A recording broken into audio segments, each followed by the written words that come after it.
Our neighbor Annie and her husband got married out of love.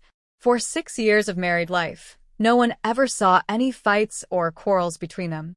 However, suddenly their marriage started to become chaotic. The incident started in 2021. Auntie Sumi became friends with Auntie Rima, who lived in the neighboring building. They would regularly visit each other's houses and hang out together. The two friends decided to stay as sublets. They made this decision, and by 2022, they started living as sublets. Both of them would wear matching clothes, shoes, and cosmetics. Auntie Sumi's husband earned around 30,000 taka per month, while Auntie Rima's husband worked in a garment factory earning 20,000 taka. Auntie Sumi had a love marriage, while Auntie Rima had an arranged marriage. Both Auntie Sumi and Auntie Rima lived together as sublets for about a year and a half. The biggest mistake of Auntie Sumi's life was staying as a sublet. In 2023, Auntie Sumi suddenly became ill and went to her parental home for a while. During this time, Auntie Rima's husband went to the village, and during this period, a relationship developed between Auntie Rima's husband and Auntie Sumi's husband. The relationship deepened. When Auntie Sumi returned from the village, she noticed a change in her husband's behavior. He started to misbehave with her, wouldn't sleep with her, and wouldn't sit down to eat with her. He would always ignore her. She shared these things with Auntie Rima, but who knew that this very Auntie Rima would become a disaster in her married life?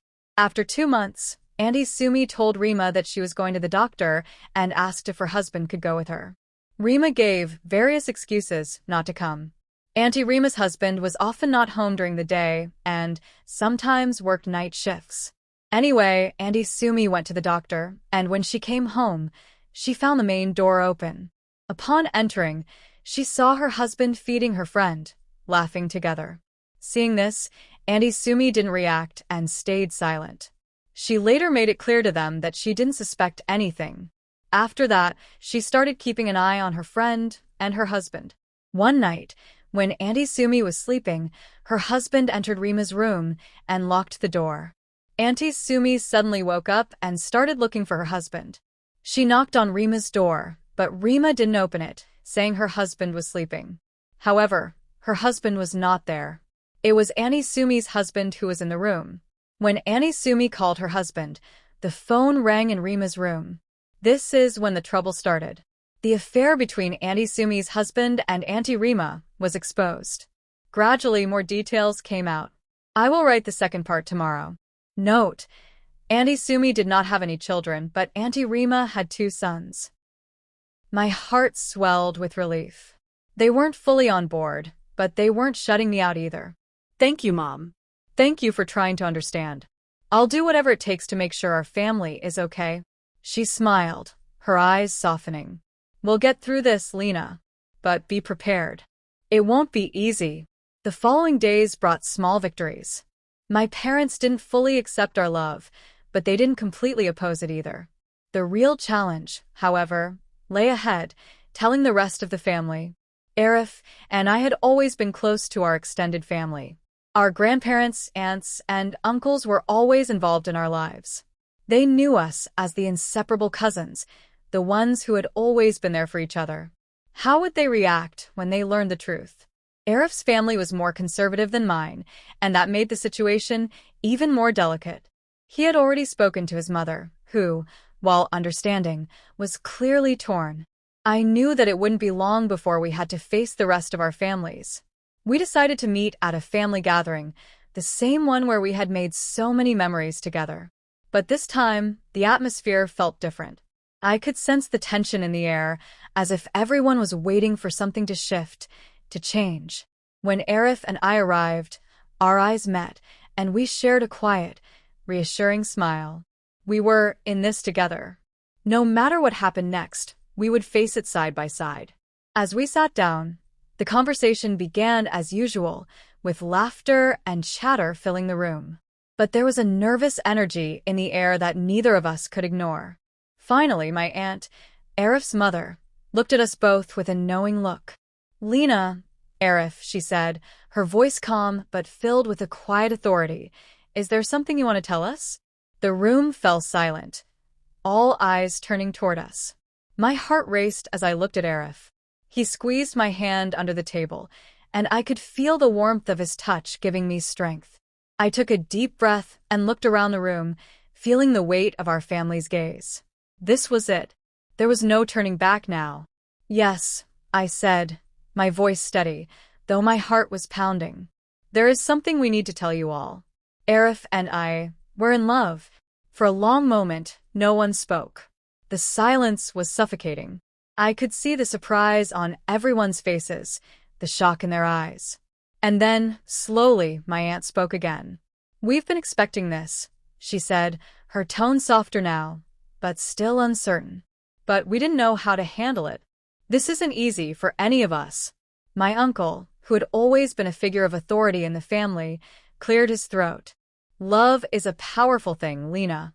But you must understand the implications. This will affect everyone. The family will be torn apart if we don't tread carefully. I felt the weight of his words, but I couldn't back down. We know the risks, I said quietly.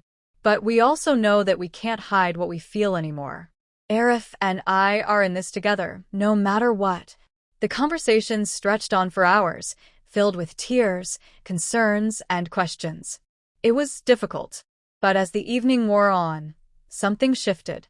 The fear, the uncertainty, they didn't disappear, but there was a growing understanding that this was a part of our journey now. In the end, no one gave us their full blessing, but they didn't reject us either. There was room for us to move forward, cautiously, with the understanding that we would have to prove ourselves, prove that this love was real, and worth the risk. That night, Arif and I stood together outside, the cool air brushing against our faces. We didn't speak at first, both of us lost in our thoughts. Finally, Arif turned to me, his face filled with both relief and determination. Lena, we've made it this far. We can do this. We'll figure it out, together.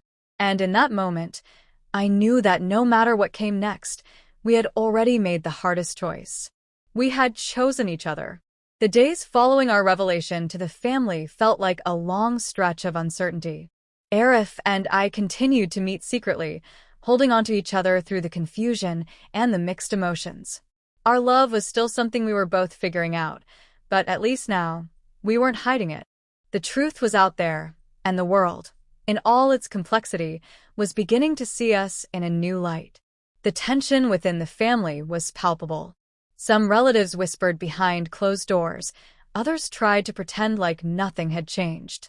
It felt like we were walking a tightrope, trying to balance our love for each other with the fear of what would happen if things went too far.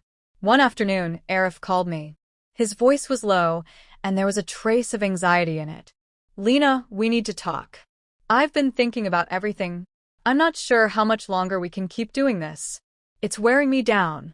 My heart sank, but I understood. The pressure from the family, the weight of what we were carrying, it wasn't easy for either of us.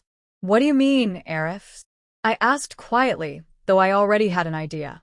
I mean that I want to be with you, but the tension is suffocating.